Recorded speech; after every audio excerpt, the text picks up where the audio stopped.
మొత్తానికి ట్రైలర్ అని అనలేం కానీ ట్రైలర్ యొక్క టీజర్ అయితే వచ్చేసింది. సో ట్రైలర్ యొక్క టీజర్ మన రియాక్షన్ ఏంటో ఈ వీడియోలోని డీటెయిల్గా చేద్దాం. చాలా మంది రియాక్షన్ వీడియోస్ చూశాను. వావ్ ఈ విజువల్ బాగుంది, ఓ ఆ విజువల్ బాగుంది, వావ్ డెప్త్ బాగుంది. అలా కాకుండా దీని పేరు ఏంటని పెట్టారు, గ్లోబ్ ట్రాటర్ #, తర్వాత టైమ్ ట్రాటర్. సో ఆ రెండు దృక్పథాలతోని ఏ ప్లేస్లో అయితే చూపించారు, ఏ టైం స్పాన్ అయితే చూపించారు, వాటన్నిటిని మనం ఇవాళ వీడియోలో డిస్కస్ చేద్దాం. So first of all SSMB 29 అంటే సరే ఏదో సినిమా అని అనుకున్నా, కానీ ఎప్పుడైతే గ్లోబ్ ట్రాటర్ అని ట్యాగ్ పెట్టారో ఆబ్వియస్ గా మనం రియల్ లైఫ్ లో గ్లోబ్ ట్రాటర్ కాబట్టి ఇంట్రెస్ట్ అయితే పీక్ అయిపోయింది. నేను లాస్ట్ వీడియోలో గ్లోబ్ ట్రాటర్ అవార్డు గురించి మీకు క్లియర్ గా చెప్పాను. ఎవరెవరైతే కొత్తగా ఈ వీడియో చూస్తారో వాళ్ళ కోసం మళ్ళీ పెడుతున్నా. మనకి నేషనల్ లెవెల్లో టైమ్స్ ఆఫ్ ఇండియా వాళ్ళు గ్లోబ్ ట్రాటర్ అనే అవార్డు అయితే ఇచ్చారు.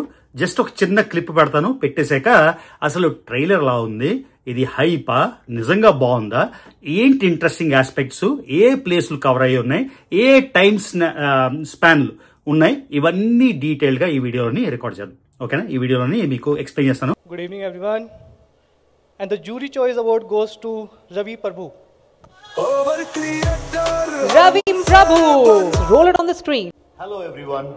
Such an incredible honor to be named the Globetrotter by Times of India, whose publications I grew up reading every single day. Video logi aithe elipodam. Okay na?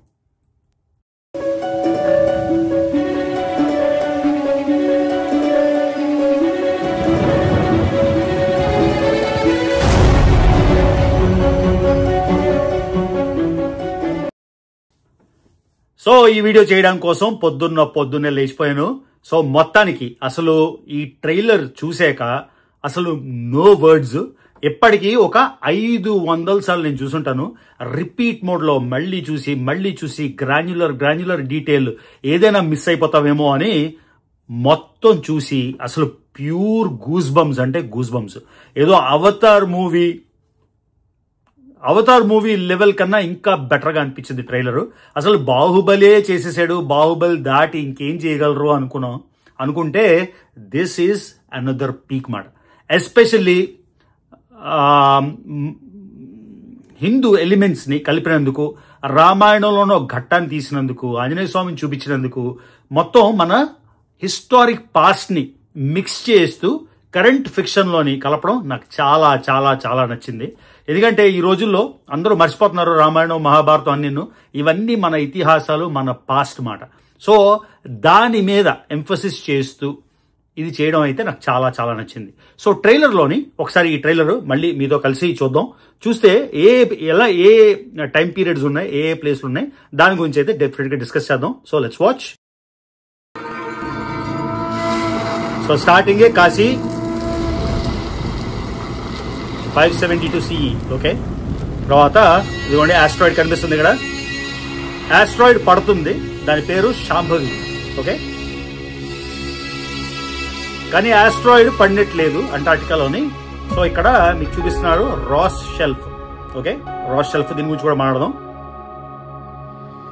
So Ross shelf నుంచి deep dive కిందకి, iceberg కిందకి వెళ్ళింది.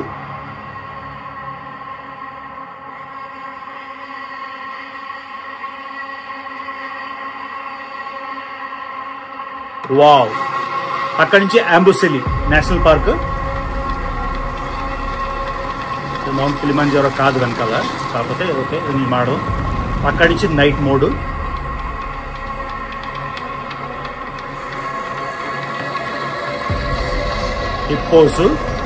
Hippos లోపల నుంచి ఉగ్రబట్టి cave, వనాంచల్. So దీని గురించి కూడా మాట్లాడదాం. లోపల అక్కడ చిన్న మస్తా దేవి, దశమహావిద్యలో ఒక దేవి, చిన్న మస్తాదేవి. అక్కడ ప్రియాంక చోప్రా మీద నుంచి పడుతుంది, పక్కన Mahesh Babu.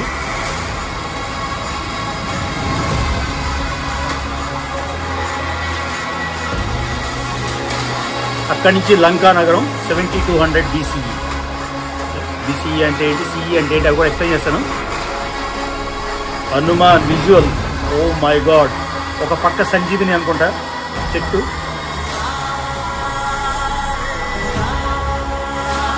Oh my god, a BGM.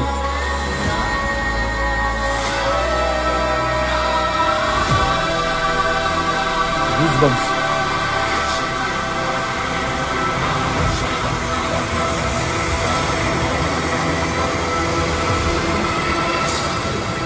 Manikarnika గారు మళ్ళీ,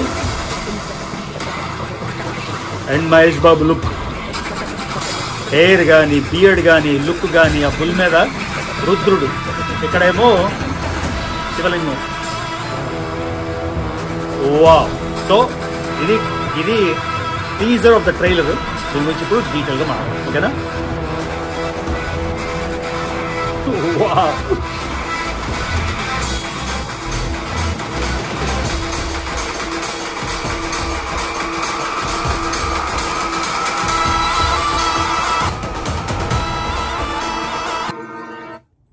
ఓ మై గాడ్, ఇది ఏం క్రేజీనెస్ రా బాబు! ఇది ట్రైలరా, మూవీనా, ఎన్ని లేయర్సా? మీకు బాహుబలి 2 అంత క్రేవింగ్ రావడానికి కారణం ఏంటంటే హూ కిల్డ్ బాహుబలి అలాగే సస్పెన్స్ ఎలా మెయింటైన్ చేశారో. ఇంకా సంవత్సరం నుంచి సంవత్సరాలు పడుతుంది సినిమా రిలీజ్ కాబట్టి ఎన్ని కథనాలు, ఎన్ని వర్షన్స్, ఎన్ని ఇంటర్ప్రిటేషన్ మనం చూస్తాం. అలానే నా ఇంటర్ప్రిటేషన్ కొన్ని అబ్సల్యూట్ గా ఆ ప్లేసెస్ గురించి డిస్కస్ చేస్తూ, ప్లేసెస్ గురించి మాట్లాడుతూ, ఆ తర్వాత టైం స్టాంప్ గురించి మాట్లాడుతూ, తర్వాత స్టోరీ ఏమైండొచ్చు అని ఊహాగానాలు. ఈ ట్రైలర్ మీద, ఈ 2 నిమిషాల 40 సెకండ్ ట్రైలర్ మీద ఒక 100 వీడియోలు అయితే చేసుకోవచ్చు, అంత కాంటెంట్ అయితే ఉంది. సో స్టార్ట్ చేద్దాం. సో ఈ టీజర్ నుంచి మనం చూడాల్సింది ఏంటంటే multi tiered, multi time zones, multi layered, అంటే చాలా చాలా చాలా లేయర్స్ అయితే ఉన్నాయి. ఎన్ని లేయర్స్ ని మనం చూద్దాం. ఫస్ట్ స్టార్టింగే కాశీని చూపించారు. కాశీని చూపించి 512 సిఈ అన్నారు. సిఈ అంటే కామన్ ఎరా. ఇంతకుముందు AD, before Christ, BC. AD అంటే అన్నో డామిని, కొంతమంది ఆఫ్టర్ డెత్ అంటారు. సో అన్నో డామిని అది తీసేసి సెక్యులర్ పరంగా, అంటే ఒక రిలీజియన్ పరంగానే క్రైస్ట్ అంటే అది తీసేసి జనరల్ గా ఏం చేశారంటే బీసీఈ అంటే బిఫోర్ కామన్ ఎరా, సిఈ అంటే common era. So 512 common era అంటే 512 ఏడి. సో 512 ఏడీతో మొదలెట్టారు కాశీ. సో నెక్స్ట్ విజువల్ 2027కి జంప్ అయిపోయింది. ఆ 2027కి ఏం చెప్పారంటే ఆస్ట్రాయిడ్ శాంభవి. ఆ శాంభవి కూడా మీరు ఇంట్రెస్టింగ్ ఏంటంటే, శాంభవి అంటే శంభు పత్ని, శంభు అంటే శివుడు. సో శివుడి పత్ని అంటే పార్వతీదేవి పేరు మీద శాంభవి అనే ఆస్ట్రాయిడ్ వచ్చి కింద పడుతున్నట్టు చూపించారు. ఓకే. సో ఇక్కడ ఇంపార్టెంట్ ఏంటంటే 66 మిలియన్ సంవత్సరాల క్రితం, అంటే 6,60,00,000 సంవత్సరాల క్రితం ఒక 10 నుంచి 12 కిలోమీటర్ల వెడల్పైన ఆస్ట్రాయిడ్ ప్రస్తుతం ఉన్న మెక్సికో దేశంలో యుకటన్ పెనిన్సులాని గుద్దేసింది. దానివల్ల మొత్తం జీవరాశి ఎక్స్టింక్ట్ అయిపోయింది అని అంటారన్నమాట. సో 66 మిలియన్ సంవత్సరాల క్రితం. సో ఆస్ట్రాయిడ్ సిగ్నిఫికెన్స్ ఏం చెప్తున్నా అంటే, ఆస్ట్రాయిడ్ ఒకవేళ కింద పడితే ఒక 10 నుంచి 12 కిలోమీటర్ల వెడల్పైన ఒక ఆస్ట్రాయిడ్, దానివల్ల మొత్తం భూమి సర్వనాశనం అయిపోయి ఎన్నో వేల లక్షల సంవత్సరాలు పట్టింది రీసెట్ అవడానికి. సో ఈ శాంభవి అనే ఆస్ట్రాయిడ్ పడుతుంది. అది పడిందా లేదా, లేకపోతే దాని ఇంపాక్ట్ ఉందా, మన ఈ టీజర్లో అయితే లేదు. ఎందుకంటే ఆ నెక్స్ట్ సీనే వెళ్ళిపోయింది ఎక్కడికి, Ross shelf, Antarctica. So Ross shelf అనేది ఒక biggest ice shelf. So Ross shelf ఇంచుమించుగా 5 లక్షల స్క్వేర్ కిలోమీటర్లు, అంటే ప్రస్తుత దేశాల్లోని ఫ్రాన్స్ దేశం అంత సైజు ఉండే రాస్ షెల్ఫ్. ఆ రాస్ షెల్ఫ్ ని చూపించారు. ఆ రాస్ షెల్ఫ్ లోని అది అంటే ఎన్ని ప్లేసులు రియల్, ఎన్ని ప్లేసెస్ ఫిక్షన్ అన్నది మనం మాట్లాడదాం. సో కాశీ రియల్, ఆ తర్వాత చూపించింది ఆ నెక్స్ట్ రాస్ షెల్ఫ్ అది రియలే. మీకు చెప్పినట్టు 5 లక్షల స్క్వేర్ కిలోమీటర్లు ఫ్రాన్స్ సైజులో అది ఉంది, పెద్దది. సో అంటార్టికా ఉంది కదా, అంటార్టికాలోని న్యూజిలాండ్ వైపుకి. సో ఈ రాస్ షెల్ఫ్ ని న్యూజిలాండ్ అయితే తన భూభాగంగా క్లెయిమ్ చేస్తుంది, ఎందుకంటే అటువైపు ఉంది కాబట్టి. అంతేకాకుండా మీరు చారిత్రాత్మకంగా చూస్తే అంటార్టికా, ప్రస్తుత అంటార్టికాని యమపురి అంటారన్నమాట. ఓకే, అంటే మీరు కల్చర్ని కలిపితే. సో అది చూపించారు. సో రాస్ షెల్ఫ్ నుంచి, అక్కడి నుంచి ఏమొచ్చింది చూద్దాం ఒకసారి. 500 సార్లు చూసినా కూడా. సో రాస్ షెల్ఫ్ తర్వాత అక్కడి నుంచి డైరెక్ట్ గా అంబుసెలి విల్డర్నెస్ అని చూపించారు. సో అంబుసెలి విల్డర్నెస్ అంటే ఈస్ట్ ఆఫ్రికాలో Kenya, Tanzania, southern Kenya, Tanzania border దగ్గర ఉండే ఏరియాని అంబుసెలి నేషనల్ పార్క్ అంటారన్నమాట. సో ఇక్కడి నుంచి క్లియర్ గా మీరు సెరెంగేటి బార్డర్, కిలిమంజారో మౌంటైన్ అయితే క్లియర్ గా చూడొచ్చు. కిలిమంజారో అంటే కిలిమా అంటే స్నో, అజారో అంటే హిల్. సో స్నో మౌంటైన్ అని బేసిక్ గా స్వాహిలీ లాంగ్వేజ్ లో అంటారు. సో అంబసిలి నేషనల్ పార్క్ కి షిఫ్ట్ అయిపోయింది సీన్. అక్కడ అయితే టైం పీరియడ్ మెన్షన్ చేయలేదు. సో ఇది గ్లోబ్ ట్రాటర్ మూవీ కాబట్టి రకరకాల ఏరియాలు వరల్డ్ లో ప్రపంచంలో చూపిస్తున్నారు. ఓకే, ఇవాళ సర్మనీలో కూడా కిర్వాణి గారు ఒక డైలాగ్ ఇచ్చారు. గ్లోబ్ అంటే జస్ట్ అట్లాస్ మ్యాప్లు తిప్పడం కాదు, సంథింగ్ ఆఫ్ దట్ సార్ట్ ఆయన ఏదో మాట్లాడారు, కరెక్ట్ గా నాకు తట్టట్లేదు. సో అంబసిలి నేషనల్ పార్క్ ని చూపించారు. అంబసిలి నేషనల్ పార్క్ లో కిలిమంజారో మౌంటైన్ లాగైతే ఇది డెఫినెట్ గా లేదు బ్యాక్గ్రౌండ్. కాకపోతే మాసే మారా అంబసిలి మొత్తం ల్యాండ్స్కేపింగ్ చూపించారు. చాలా జీవచరాలని జంతువుల్ని చూపించారు. అక్కడి నుంచి నైట్ మోడ్ లోకి వెళ్ళిపోయింది.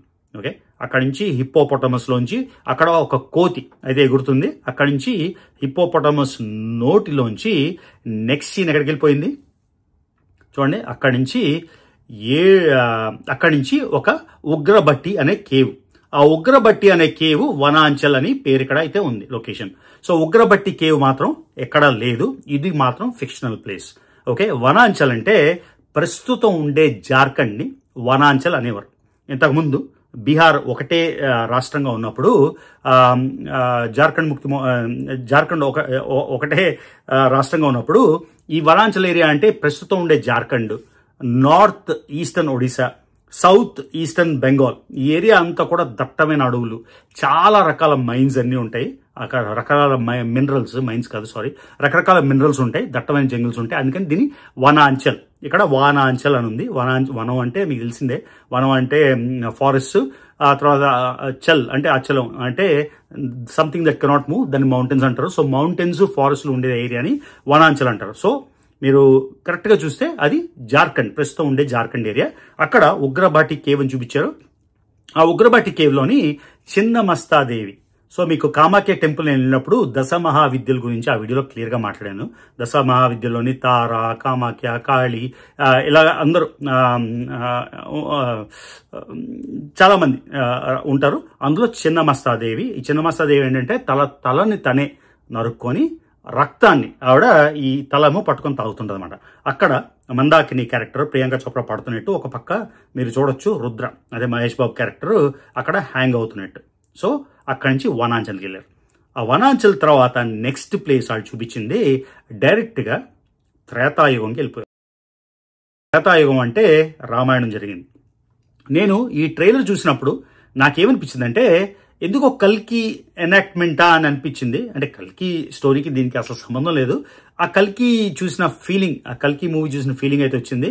సో నెక్స్ట్ డైరెక్ట్ గా త్రేతాయుగంకి వెళ్ళిపోయారు. కల్కి మూవీలోని ద్వాపర యుగం ఎండ్ అవుతుంది. ఎండ్ అయ్యేది ఆయన లెక్కలోని 2678 ఏదో నెంబర్ ఉంటుంది కదా. సో ఇంచుమించుగా 5000 సంవత్సరాలు ద్వాపర యుగం ఎండ్ అయ్యి, అంటే 2500 BC దగ్గర ఎక్కడో అప్రాక్సిమేట్ గా ద్వాపర యుగం ఎండ్ అయింది. సో ఇక్కడ రాజమౌళి గారు కాబట్టి ఆయన క్యాలిక్యులేషన్ అంతా కరెక్టే ఉంటుంది. కొంతమంది యుగాలేమో కొన్ని లక్షల సంవత్సరాలు అంటారు, కానీ ఈయన క్యాలిక్యులేషన్ మనకు తెలియదు. 7200 బిఫోర్ కామన్ ఎరా, అంటే ఎప్పటి నుంచి కరెక్ట్ గా 9200 సంవత్సరాల క్రితం జరిగినట్టు రామాయణం వర్ణించారు. ఇక్కడ హనుమాన్ ఆ గ్రాండర్, ఆ స్కేల్ ఆఫ్ హనుమాన్ చూస్తే అసలు ఇలాగ గూస్ బంప్స్. ఆ హనుమాన్ సీన్ లో కూడా ఎన్ని ఎలిమెంట్స్, ఎన్ని లేయర్స్ ఉన్నాయంటే తోక మించి ఒక రథం వెళ్తుంది. చూడండి, మీరు జూమ్ చేసి చూస్తే తోక మించి రథం వెళ్తుంది. తర్వాత ఒకవైపు ఏమో ఆయన చెట్టు లాంటిది పట్టుకున్నాడు, అది సంజీవిని అయిండొచ్చు. ఇదంతా ఇంటర్ప్రిటేషన్ కదా. ఆ తర్వాత అక్కడి నుంచి మొత్తం వానరసేన, లంకని నాశనం అయిపోతున్న లంక. తర్వాత ఎదురుగా ఒక పెద్ద మనిషి కనిపిస్తున్నాడు మీకు అక్కడ, కుంభకర్ణుడు. సో కుంభకర్ణుడిని రాముడు హతమార్చినట్టు. కుంభకర్ణుడు చాలా మ్యాసివ్ ఫిగర్, చాలా పెద్ద ఫిగర్ కాబట్టి ఇక్కడ ఉన్న వానరసేన అంతా కూడా ఒక మెట్లులాగా తయారైతే దానిపైన రాముడు నిల్చొని కుంభకర్ణుడిని వధిస్తున్నట్టు నెక్స్ట్ సీన్ అయితే క్లియర్గా చూపించారు. ఇక్కడ ఈ లేయర్స్ మాత్రం మొత్తం వీడియోలోని నాకు గూస్ బంప్స్ ఎలా వచ్చేసి అసలు ఏదైనా అయింది అంటే ఈ పర్టికులర్ 7200 BCE బిఫోర్ కామన్ ఎరా ఈ మొత్తం రామాయణ ఘట్టం చూస్తే అసలు గూస్ బంప్స్ అంటే గూస్ బంప్స్. సో ఈ సినిమాలోని విలన్ పృథ్వీరాజ్, ఏంటంటారు యాంటగనిస్ట్ పృథ్వీరాజ్ అని చెప్పేశారు. ఆ పృథ్వీరాజ్ పేరు కుంభకర్ణుడిని చంపుతున్నట్టు అక్కడ చూపించారు. సో కుంభ అదేమైనా రిలేటెడా? ఆ కుంభకర్ణుడే మళ్ళీ జీవించి అంటే వచ్చి ఈ కుంభగా అవతరించాడా అనేది ఆబ్వియస్గా మన ఇంటర్ప్రిటేషన్కే ప్రస్తుతానికి. ఆ తర్వాత మీరు మళ్ళీ చూస్తే ఇది అయిపోయింది. ఈ రామాయణం ఘట్టం అయితే మాత్రం అసలు the highlight of the highlight. ఇలాగ రోమాలైతే నెక్కబొడుచుకొని ఉన్నాయన్నమాట మొత్తం సీన్ అంతా కూడా. ఈ scene my absolute favourite scene. అందులోని ఆ వానర సేన పైన ఇలా స్టోరీస్ లాగా మల్టీ స్టోరీ లాగా నిల్చొని రాముడు ఇలా బాణం వదులుతున్నప్పుడు అక్కడొచ్చిన బీజిఎం, అంటే ఆ సీను ప్లస్ ఆ బీజిఎం, ఆ తర్వాత బ్లూ లైట్, ఇలాగా బాణం వేసినప్పుడు వచ్చిన ఆ బ్లూ లైట్ ఇలా వెళ్తుంది. Absolutely my most favourite scene of the entire teaser. ఇది క్రేజీనెస్ అంటే క్రేజీనెస్. ఆ కుంభకర్ణం నుంచి డైరెక్ట్గా నెక్స్ట్ అడిగి వెళ్ళిపోయారు మణికర్ణికా ఘాట్. సో మణికర్ణికా ఘాట్ మీద కూడా నేను వీడియో చేశాను. అది కాశీ విశ్వేశ్వరుడు, కాశీ విశ్వేశ్వరుడేనా? కాశీ విశ్వేశ్వరుడు ఆ కిందకి మీరు దిగ్గానే గంగానది ఒడ్డున లెఫ్ట్ సైడ్ మణికర్ణికా ఘాట్ ఉంటుంది. అక్కడ శవాల్ని తగలబడుతుంటారు అనమాట. సో ఈ మణికర్ణికా ఘాట్ మీకు అక్కడ చూపించిన సీన్ కూడా ఏం చూపించారంటే, సముద్రంలో అయితే ఎలాగైతే సునామీ వస్తుందో అలాగా రివర్లో కూడా ఒక సుడిగుండం టైప్ వస్తుంది అనమాట. సో మీరు చూస్తుంటే ఆ లైట్ అక్కడ రామాయణం ఎరా లంకానగరం నుంచి డైరెక్ట్గా ఈ నదిలోని ఏదో సుడిగుండం వచ్చినట్టు తిరుగుతూ అక్కడ మహేష్ బాబు ని చూపించారు. మహేష్ బాబు పేరు రుద్ర. సో ఇక్కడ రామాయణ ఘట్టం అని క్లియర్గా చెప్పారు. రామాయణం సీన్స్ మహేష్ బాబు తీసామని చెప్పారు. సో హ్యాష్ ట్యాగ్లో మీరు చూస్తే గ్లోబ్ ట్రాటర్ అని ఉంది, టైమ్ ట్రాటర్ అని ఉంది. సో ఇది రెండు డబుల్ యాక్షనా, ట్రిపుల్ యాక్షన్ అయినా అయ్యుండొచ్చు, లేకపోతే టైం ట్రావెల్ కాబట్టి. టైం ట్రావెల్ అంటే రకరకాల టైమ్స్లో రకరకాల ఈరాస్లో ఒకే మనిషి ఉండడం. సో కల్కిలో ఎలా అయితే ప్రభాస్ని ఇంతకుముందు కర్ణుడు లాగా చూపించినట్టు ఐడియా ఇచ్చారో అలానే మహేష్ బాబుని రాముడిగా చిత్రీకరించారు కొన్ని సీన్లని రాజమౌళి గారు క్లియర్గా చెప్పారు ఈ ఈవెంట్లో. సో కాబట్టి ఆ రాముడే మళ్ళీ రుద్రుడిగా అవతరించాడేమో అని. ఆ తర్వాత మీరు సింబాలిజం చూస్తే శివుడు మహాదేవుడు, ఆయన నంది, ఆయన వెహికల్ లేకపోతే ఆయన యూజ్ చేసేది నంది. సో ఇక్కడ కూడా ఒక ఎద్దు ఆర్ నంది మీద త్రిశూలం పట్టుకొని మహేష్ బాబు వస్తున్నట్టు చూపించారు. అంటే ఇది రాముడు ఇంతకుముందు శివ అంశతోని మహేష్ బాబు వచ్చాడా, పేరు రుద్ర. ఆ తర్వాత రాజమౌళి గారి సినిమాలు చూస్తే చాలా ఇంట్రెస్టింగ్గా శివుడు ఆయన ఇవాళ స్టేజ్ మీద క్లియర్గా నాకు దేవుడు అంటే నమ్మకం లేదని చెప్పారు. కాకపోతే రామాయణం మహాభారతంలోనే ఒక ఘట్టం చేస్తున్నానంటే అది నిజంగా చాలా అదృష్టం అని కూడా చెప్పారు. సో ఆయన ఎథిజం అయినా దేవుడు నమ్మకం లేకపోయినా శివుడు మీకు బాహుబలిలో కూడా ఆ పెద్ద శివలింగాన్ని ఎత్తి పైనుంచి కొండ మించి తీసి ఆ నదిలోకి దిగడం, ఆ శివుడు రిఫరెన్స్ సూపర్గా ఉంది. ఇక్కడ కూడా ఈ నంది ఆర్ ఎద్దు మీద మహేష్ బాబు వస్తుంటే ఆ మెడలోని ఆ నంది ప్లస్ శివలింగం ఇలా ఊగుతుంటే ఆయన ఈవెంట్కి కూడా అలానే షర్ట్ బటన్స్ లేకుండా వచ్చి అది ప్రామినెంట్గా చూపించాలి అని చెప్పారంట మహేష్ బాబు స్పీచ్ నేను వింటే. సో ఆ త్రిశూలం పట్టుకొని త్రిశూలధారి ఎలా వెళ్తే అసలు చెప్తాను కదా, అసలు ఏం మాట్లాడాలో ఏం చెప్పాలో తెలియట్లేదు. మళ్ళీ చెప్తున్నాను, నేను ఒక 500 సార్లు రిపీట్ మోడ్ ఎన్నిసార్లు చూశానంటే అన్నిసార్లు చూశాను. సో మహేష్ బాబు లుక్ సూపర్గా ఉంది. రాజమౌళి గారు చెప్పినట్టు ఆయన రాముడిగా కొంటెగా ఉంటాడు మహేష్ బాబు, కృష్ణుడిలాగా సెట్ అవుతాడు. రాముడిలాగా అంత బాగా అంత నిర్మలంగా ఉండగలిగాడు, అంత బాగా యాక్ట్ చేయగలిగాడు. తర్వాత ఫేస్లో అగ్రెషన్, ఈ నంది మీద వచ్చిన లుక్ అంతా ఓవరాల్గా నాకు చాలా చాలా చాలా చాలా చాలా నచ్చింది. ఈ ట్రైలర్కి నేను ఇవ్వాల్సిన మార్కులు ఎంతంటే 4.98 out of 5. ఆ నంది దగ్గర అంతా బాగుంది కానీ ఆ 0.02 నా పర్సనల్ నా రేటింగ్ కాబట్టి 4.9875 ఇచ్చేస్తాను. ఓకేనా? 5కి 4.975. అసలు ట్రైలర్ అయితే నా భూతో నా భవిష్యత్. ఓకేనా? ఆ తర్వాత మీకు ఇంట్రెస్టింగ్ ఏంటంటే ఇక్కడ చాలా చాలా చాలా చాలా ఇంట్రెస్టింగ్ చూడండి, నేను నోటేట్ చేసుకున్నా మీకు చెప్పాల్సింది. ఈ ట్రైలర్స్ చూసినప్పుడు మీకు గుర్తు, ఈ మొత్తం ఈ ఎపిసోడ్ అంతా చూస్తుంటే ప్రతి దగ్గర జూమ్ చేసి చూస్తుంటే ప్రతి దగ్గర కూడా మహేష్ బాబు ఆర్ రుద్ర ఉన్నాడేమో అని అనిపిస్తుంది. మీకు చెప్తాను. ఇక్కడ చూడండి, అంటార్టికా స్టార్టింగ్ ప్రతి సీన్లో కూడా రుద్ర ఉన్నాడని అనిపిస్తుంది. అంటార్టికా చూసినప్పుడు ఆ రాస్ ఐస్ షెల్ఫ్ మీద ఎక్కుతూ, మీకు స్క్రీన్ షాట్ పెడతాను, ఎక్కుతూ ఒక క్యారెక్టర్ ఉంది. అది నేను అనుకుంటున్నా రుద్ర అని. అలానే 2 ఆఫ్రికాలోని అంబసిలీ విల్డర్నెస్ లో వెళ్తుంటే పారాషూట్ మీద ఒక వ్యక్తి వస్తున్నాడు, ఆయన రుద్ర అని అనుకుందాం. ఆ తర్వాత నైట్ సీన్ హిప్పోస్ లో కూడా బ్యాక్ సైడ్, మీకు ఇవన్నీ స్క్రీన్ షాట్ పెడతాను, బ్యాక్ సైడ్ షిప్ లో కూడా రుద్ర వస్తున్నాడు. ఆ తర్వాత ఉగ్రభట్టి కేవ్ లోని ఆ చిన్నమస్తా దేవి ఉన్నప్పుడు పైనుంచి మందాకిని పడుతుంటే ఇటు పక్కన వేలాడుతూ మా రుద్ర కనిపిస్తున్నాడు. త్రేతాయుగంలో లంకా నగరం మీద అక్కడ గుర్రపు బండి మీద మీరు క్లియర్గా చూస్తే ఆంజనేయ స్వామి తోక మీద గుర్రపు స్వారీ చేస్తూ ఆ గుర్రపు బండి మీద ఉన్నారు. ఆ తర్వాత లాస్ట్కి వారణాసి ఆ మణికర్ణిక ఘాట్ వచ్చినప్పుడు కూడా సముద్రంలోని ఆయన ఉన్నాడు. ఆ తర్వాత ఎండింగ్ నంది మీద. సో ఎంత అంటే ఏమీ చూపించలేదు అని అనుకునేటట్టే చాలా చూపించారు. ఏమి చూపించలేదు అనుకుని చాలా చూపించారు. అదే రాజమౌళి గారి జీనియస్ మాట. ఇన్ని రకాల ఇంటర్ప్రిటేషన్ మనం చేస్తామా? ట్రైలర్ మామూలుగా ఉంటే హే ట్రైలర్ బాగుంది, పృథ్వీరాజ్ బాగా నవ్వాడు, మందాకిని బాగా నవ్వింది, మహేష్ బాబులో ఉన్నాడు అంటాం. ఇన్ని రకాల ఇంటర్ప్రిటేషన్ అయితే చూడం కదా. అసలు ఇంటర్నెట్ అంతా వైరల్ బజ్ మాట. చూసారా ఏం మాత్రం అయితే క్రేజీ ఉందో ఆ మాత్రం సూపర్గా క్రేజీగా ఉంది. ఓకే, సో అది గైస్ మొత్తానికి విశదీకరించి ప్రతి ప్లేస్ గురించి, ప్రతి టైం స్పాన్ గురించి చాలా క్లియర్గా అనలిటికల్ గా చేసాం. గ్లోబ్ ట్రాటర్ అంటే మనం అది రియల్ లైఫ్, మనం రియల్ లైఫ్ గ్లోబ్ ట్రాటర్. ఇవన్నీ ప్లేస్లో మనం చూసేసినవే కాబట్టి కొంచెం అనలైజ్ చేయగలిగాను, చాలా ఇన్ఫర్మేషన్ అయితే షేర్ చేసుకోగలిగాను. మళ్ళీ చెప్తున్నాం కదా, దీని మీద ఇన్ని రకాల వీడియోస్ అంటే అన్ని రకాల వీడియోస్ చేసుకోవచ్చు. గుడ్ టైం పాస్ కూడా. నాకైతే మళ్ళీ చెప్పినట్టు 4.9875 out of 5 అంత సూపర్గా నచ్చింది. ఎప్పటిదాకా నేను చూసిన ట్రైలర్స్లో ద బెస్ట్. ఇంకా రాజమౌళి గారికి తిరుగులేదు అని. సో ఎగ్జిక్యూషన్లో ఈ ట్రైలర్ ఏ లెవెల్ ఆఫ్ ఎక్స్పెక్టేషన్స్ పెంచిందో అదే లెవెల్లోని రియాలిటీ కూడా ఉంటుందని మనం ఆశిస్తూ, ఆకాంక్షిస్తూ, అభిలషిస్తూ ఈ వీడియోని అయితే ఎండ్ చేస్తున్నా. యాజ్ ఆల్వేస్ ఎవరైతే నా వీడియోస్ రెగ్యులర్గా చూస్తున్నారో వాళ్ళు ఇంకా సబ్స్క్రైబ్ చేసుకున్నట్టయితే సబ్స్క్రైబ్ చేసుకోండి. దమ్మిడిగాళ్ళని మనం ఎప్పుడో వదిలేసాం, వాళ్ళు రిఫర్ చేస్తుంటారు టైం పాస్కి. So don't care, time tested, మనం బ్యాటిల్ టెస్టెడ్, టైం టెస్టెడ్.